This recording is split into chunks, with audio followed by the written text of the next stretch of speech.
Salut les gars, donc dans cette vidéo, on va pas parler de comment retirer ses pi, non. On va parler de comment avoir les pi. Pour ceux qui n'ont pas de pi, pour ceux qui n'ont pas de pièces pi, pour ceux qui n'ont pas miné le projet. Parce que euh, bon, le pourquoi je suis en train de faire cette vidéo, c'est pour vous motiver à payer pi. Pi peut augmenter. Pi peut augmenter. Ouais, donc bon. La façon dont je vois la pièce, je dis ça peut augmenter. J'ai pas dit que ça va augmenter. Ça pourrait augmenter. Est-ce que ouais? Donc bon, pour ceux qui veulent s'en procurer, je vais laisser mon lien, mon numéro et mon lien WhatsApp quoi, dans la description de la vidéo et dans les commentaires. Vous cliquez dessus et vous me contactez directement pour vous en procurer. C'est pas gratuit, je vous le dis. Ouais. Pour vous en procurer, c'est pas gratuit, c'est payant. Donc, pour ceux qui veulent s'en procurer, vous me contactez et je vous livre les pi.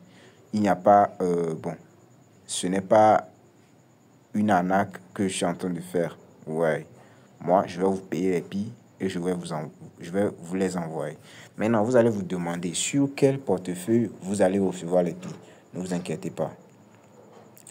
Donc, il y a plusieurs, ce sont tous des échangeurs. Parce que vous voyez, il y a l'échangeur Okais, l'échangeur BitGet, l'échangeur Get.io et l'échangeur MEX. C'est sur ces 4 échangeurs-là que Pi est listé.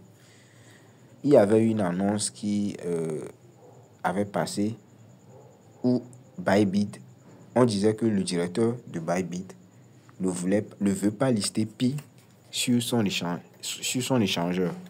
Que Pi, lui, voit ça comme une pièce frauduleuse. Ouais, un peu.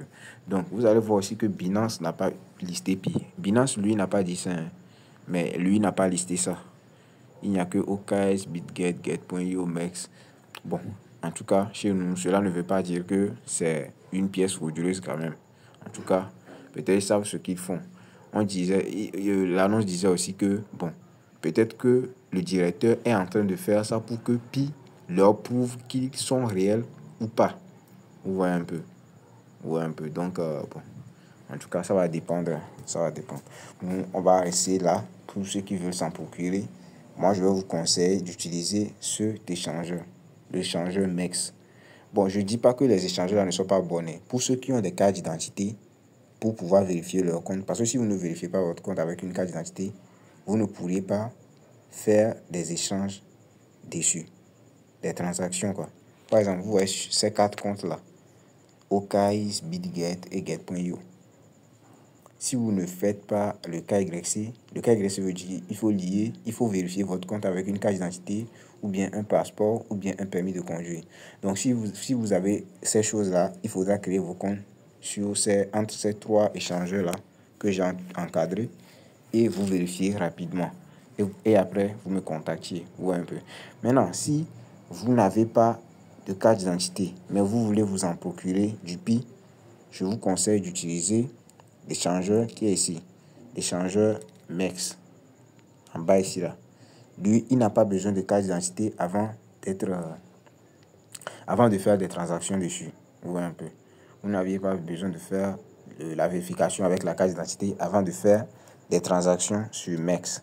Donc, moi, je vais vous conseiller ça. Maintenant, pour ceux qui veulent se demander pour créer leur compte sur ces échangeurs, comment il faut faire, je vais laisser les liens d'inscription les liens d'inscription sur ces échangeurs dans la description et dans les commentaires de la vidéo.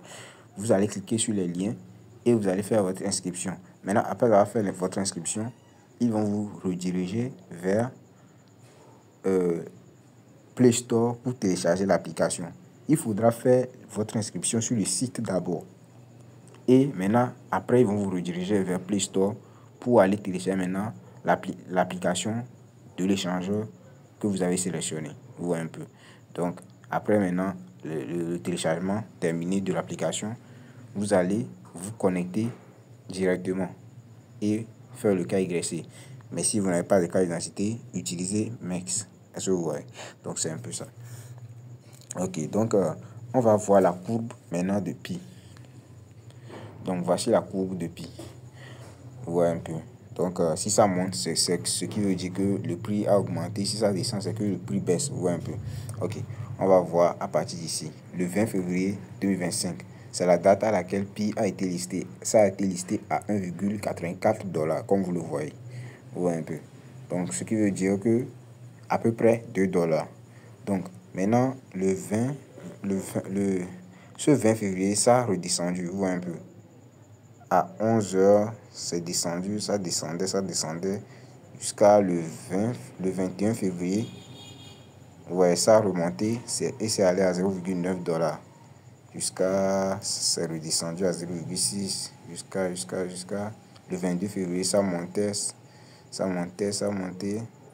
et c'est allé à 1,23 $. Vous voyez un peu, donc c'est ça la courbe quoi. Vous voyez un peu. Et là actuellement, le prix actuel de Pi est à 1,5 $. Vous voyez un peu, 1,54 $. Donc si vous voulez vous en procurer, je vous ai déjà montré d'aller dans la description ou bien dans les commentaires, vous allez trouver mon numéro ou bien mon lien de contact WhatsApp là-bas et vous me contactez directement et je vais vous trouver les Pi. Vous voyez un peu. Ok. Donc si vous avez aimé, n'oubliez pas de liker, de partager, de vous abonner. Merci.